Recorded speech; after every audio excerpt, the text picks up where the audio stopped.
എറണാകുളത്ത് 2 മണിക്കൂർ വൈകി 10 മണിയോടെയാണ് പോളിംഗ് സാമഗ്രികളുടെ വിതരണം ആരംഭിച്ചത്. പോളിംഗ് ഉദ്യോഗസ്ഥരുടെ പട്ടിക സംബന്ധിച്ച ആശയക്കുഴപ്പമാണ് ഇത് വൈകാൻ കാരണമെന്നാണ് നമുക്ക് ലഭിക്കുന്ന വിവരം. നവമി ദിനേശ് ഏറ്റവും പുതിയ വിവരങ്ങൾ പങ്കുവെക്കും. നവമി, ഈ സാധാരണ 8 മണിക്കാണ് ഉദ്യോഗസ്ഥരെത്തി ഈ പോളിംഗ് സാമഗ്രികൾ കളക്ട് ചെയ്ത് അതായത് പോളിംഗ് സ്റ്റേഷനിലേക്ക് പോകേണ്ടത്.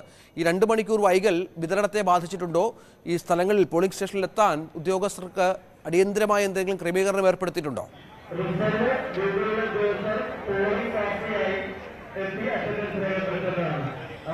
രഞ്ജിത്ത്, 2 മണിക്കൂർ വൈകിയാണ് ഇപ്പോൾ മഹാരാജാസ് കോളേജിലെ പോളിംഗ് സാമഗ്രികൾ വിതരണത്തിന്റെ ചെറിയൊരു താമസം വന്നിരുന്നു. പക്ഷേ ബാക്കി ചെറിയൊരു ഈ ഉദ്യോഗസ്ഥരുടെ ഡ്യൂട്ടി സമയവുമായി ബന്ധപ്പെട്ട ചില കൺഫ്യൂഷനാണ് അത്തരത്തിലൊരു ലേറ്റ് ആവാൻ കാരണം. പക്ഷേ ഇപ്പോൾ 10 മണിക്ക് ആരംഭിച്ചിരിക്കുന്ന സാമഗ്രികളുടെ വിതരണം ഇപ്പോഴും നടന്നുകൊണ്ടിരിക്കുകയാണ്.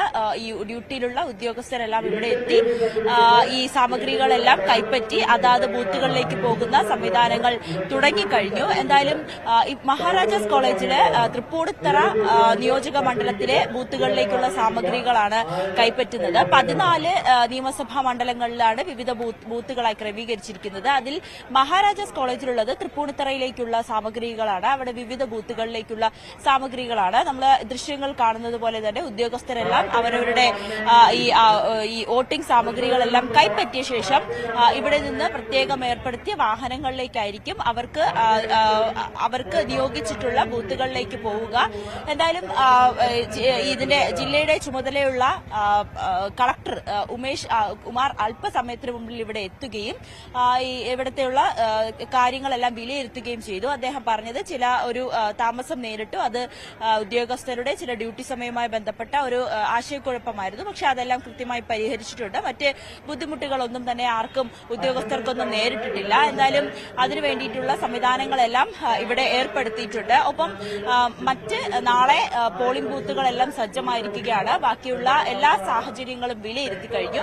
പ്രശ്നബാധിത എറണാകുളം നിയോജക മണ്ഡലത്തിൽ പ്രശ്നബാധിതയുള്ള പ്രദേശങ്ങളൊന്നും തന്നെ ഇല്ല. പക്ഷേ ചാലക്കുടിയിൽ 3 ഇടങ്ങളാണ് പ്രശ്നബാധിതമായിട്ടുള്ളത്. അതിൽ 2 എണ്ണം കുന്നത്ത് നാടിലും 1 എണ്ണം പെരുമ്പാവൂരുമാണ്. അപ്പൊ ഈ മൂന്നിടത്ത് മാത്രമാണ് ചില ഒരു സംഘർഷ സാധ്യതയുള്ള. അതുകൊണ്ട് അവിടെ പ്രത്യേകം ഉദ്യോഗസ്ഥരെ നിയോഗിച്ചിട്ടുണ്ട്. പോലീസിന്റെ എല്ലാം കൃത്യമായിട്ടുള്ളൊരു നിരീക്ഷണം ഇവിടെ എല്ലായിടത്തും ഉണ്ടാകുമെന്ന് അറിയിക്കുകയും ചെയ്തു. ഒപ്പം കളക്ടർ ആദ്യമായി കേരളത്തിൽ വോട്ടിടുന്നത് അത് നാളെ ആയിരിക്കും. 7 മണിക്ക് ഗവൺമെന്റ് സ്കൂളിൽ ബോയ്സ് സ്കൂളിലായിരിക്കും, RV സ്കൂളിലായിരിക്കും കളക്ടറും വോട്ടിടുക എന്നും അറിയിച്ചിട്ടുണ്ട്. എന്തായാലും രഞ്ജിത്ത്, ഇപ്പോൾ മഹാരാജാസ് കോളേജിലെ സാമഗ്രികളുടെ വിതരണം ഇവിടെ ആരംഭിച്ചു കഴിഞ്ഞിരിക്കുകയാണ്. ഉദ്യോഗസ്ഥരെല്ലാം ഇവിടെ എത്തി അവരുടെ സാമഗ്രികൾ കൈപ്പറ്റുന്നതിന് വേണ്ടിയിട്ടുള്ള നടപടിക്രമങ്ങളെല്ലാം നടത്തിക്കൊണ്ടിരിക്കുകയാണ്.